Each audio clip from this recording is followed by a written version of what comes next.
Fala aí, fãzinho, fala aí, fãzinha. Continuando a nossa série de filmes que o Lexia não viu, mas que o Pedro Guedes viu. Tu veio por qual distribuidora? Foi Espaço Z que acho que foi Imovision. Imovision. O filme a gente não lembra o nome, é Unnamed.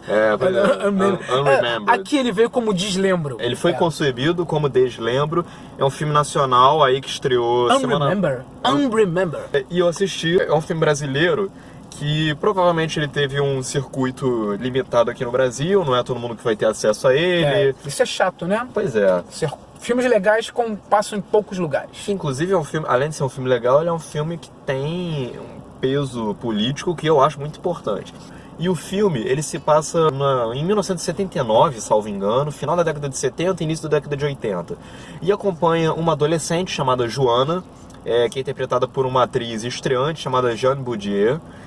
E ela mora na França, ela é filha de brasileiros, mas ela tá morando na França com a família dela. O pai dela sumiu na época da ditadura brasileira, ele desapareceu, um desaparecido político, e todo mundo presume que ele morreu. E aí, um belo dia, a família dela resolve voltar ao Brasil. Olha. E aí, a Joana e a família dela voltam ao Brasil, e ela sempre ouviu aquelas histórias a respeito do regime militar, das torturas e tal, e ela volta pra cá e tem que se readaptar a um país que costumeiramente perde a memória. E aí, é muito interessante isso, porque o filme é um estudo de personagem muito interessante, que lida com uma personagem que tem que enfrentar o peso de um passado que ela não viveu necessariamente. As consequências emocionais que aquela perseguição naquela família deixaram para ela. Inclusive nessa questão até o filme me lembra um pouco a história pessoal até da própria Petra Costa, que é a diretora do Helena, do Uma Gaivota, do Democracia em Vertigem. Esses filmes são legais, assim. Tem uma carga dramática boa, assim, pois né? E os pais dela eram do PCB e tal, e é uma história política que já vem de muito antes.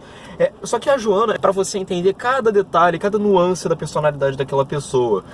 Tem um momento no filme onde a classe dela resolve viajar para Ouro Preto, só que ela não pode viajar porque no documento de autorização dos pais, ela tem uns 15, 16 anos, no documento de autorização dos pais, ela precisa da certidão de óbito do pai e não tem certidão de óbito porque o pai simplesmente sumiu, não tem corpo. E aí ela fica nessa dúvida, pô, será que meu pai tá vivo? Será que meu pai tá morto? E essa memória horrenda e não cicatrizada é algo que faz parte da realidade de muitas pessoas e não só pessoas que pertenceram àquele período.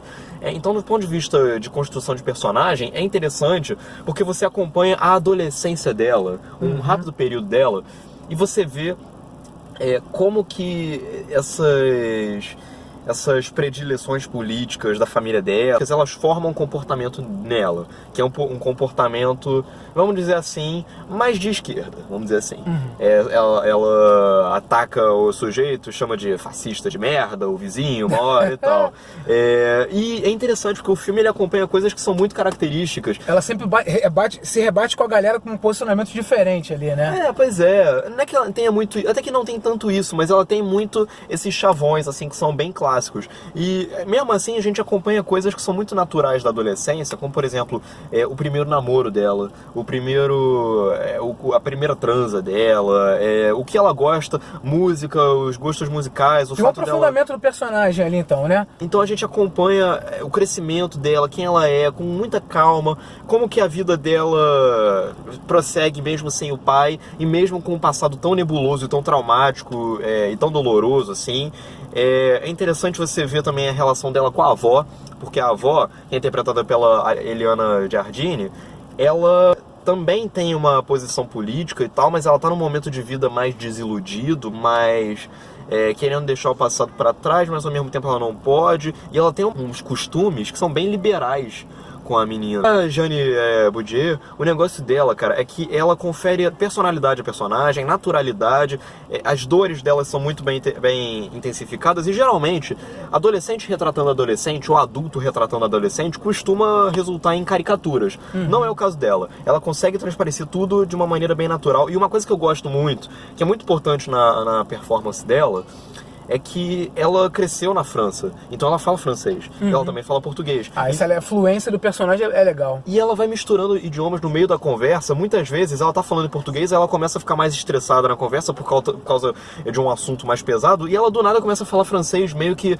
pra se sentir mais segura e tal. Eu acho interessante essas nuances de identidade nacional dela que complementam bem a personalidade dela. A direção é da Flávia Castro, é uma direção segura, que tem sim pautada em nostalgia, mas é um filme bem direto, bem humano. A câmera tá sempre próxima à personagem, tem uma instabilidade que já joga você dentro da cena, e ao mesmo tempo as cenas que são mais estáveis, ela conversando com a avó, elas são mais carinhosas, ou seja, a performance da câmera funciona bem na cena, e da fotografia também. A trilha praticamente não existe, o filme é mais pautado em sons diegéticos mesmo. Tem um ou outro diálogo que às vezes soa um pouco artificial, mais como um discurso pronto do que como diálogo mesmo, mas no geral eu gostei muito do filme. A performance principal é brilhante. E vale o ingresso? Vale muito o ingresso. Será que ele não vem pra streaming rápido assim? O que você acha? Pode ser, talvez venha, por ser um projeto menor, talvez seja mais fácil de maleabilizar nesse sentido. E esse filme, ele, como eu falei, ele tem uma relevância política muito grande, ele fala